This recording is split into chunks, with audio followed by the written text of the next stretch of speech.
भारत से 3500 किलोमीटर दूर एक और अयोध्या। भारत से 3500 किलोमीटर दूर राम वंश का शासन। भारत से 3500 किलोमीटर दूर राम भक्तों का मेला। 3500 किलोमीटर की दूरी से अब क्या आना बाकी है?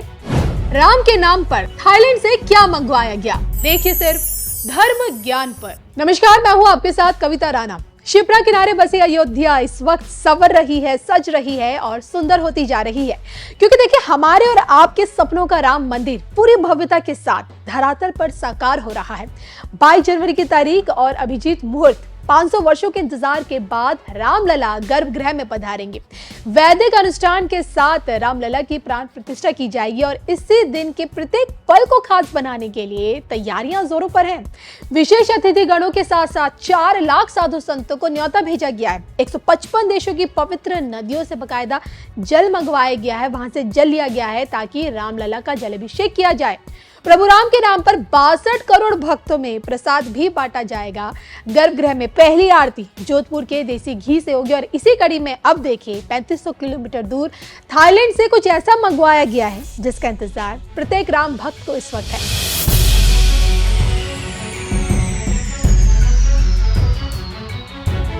दुनिया के नक्शे पर मौजूद थाईलैंड एक ऐसा देश है जहाँ की 95% थाई लोग बौद्ध धर्म का पालन करते हैं। फिर भी यहाँ घर घर हिंदू देवी देवताओं की प्रतिमाएं आम बात है। पूरे थाईलैंड में इंद्र, ब्रह्मा, गणेश, गरुड़, शिव के मंदिर आपको दिखाई देंगे। आप ये मान लीजिए कि कई 800 से 1000 साल पुराने ये मंदिर हैं, तो कुछ नए दौर के भी हैं। हैरत की बात यह है कि यहाँ के हिंदू मंदिरों में बौद्ध धर्म को मानने वाले लोग भी आते हैं और वे हिंदू देवी देवताओं की पूजा ठीक वैसे करते हैं जैसे हम भारतीय हिंदू करते हैं। तो यहाँ का इंटरनेशनल एयरपोर्ट पूरी तरह से समुद्र मंथन की थीम पर आधारित है। यहीं पर दुनिया की दूसरी अयोध्या भी मिलती है।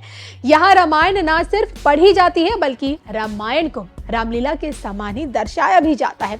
यही वो स्थान है जहाँ प्रभु के वंशज यानी कि लव कुश का शासन भी रहा और आज भी थाईलैंड का शाही परिवार खुद को प्रभु राम का वंशज मानता है।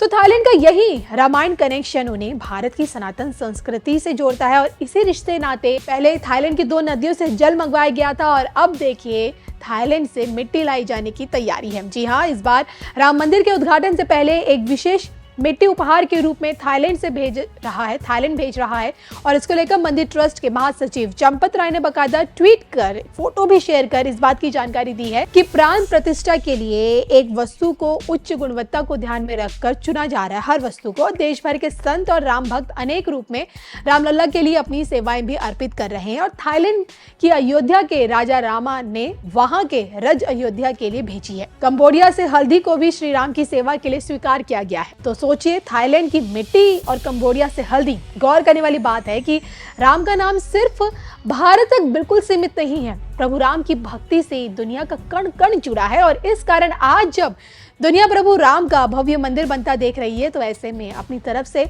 हर कोई हर संभव सहयोग देने की कोशिश भी कर रहा है।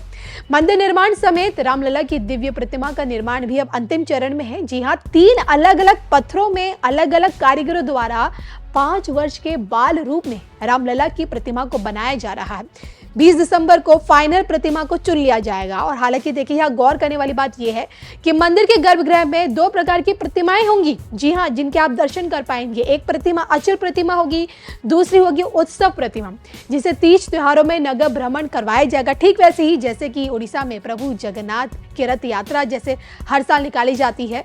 और आपको हमारी स्टोरी बहरहाल कैसी लगी, खासकर थाईलैंड से जो मिट्टी मंगवाई जा रही है रामलला की गर्भगृह के लिए मंदिर निर्माण को लेकर, जो विशेष तैयारियों को लेकर, कमेंट करके बताइएगा जरूर।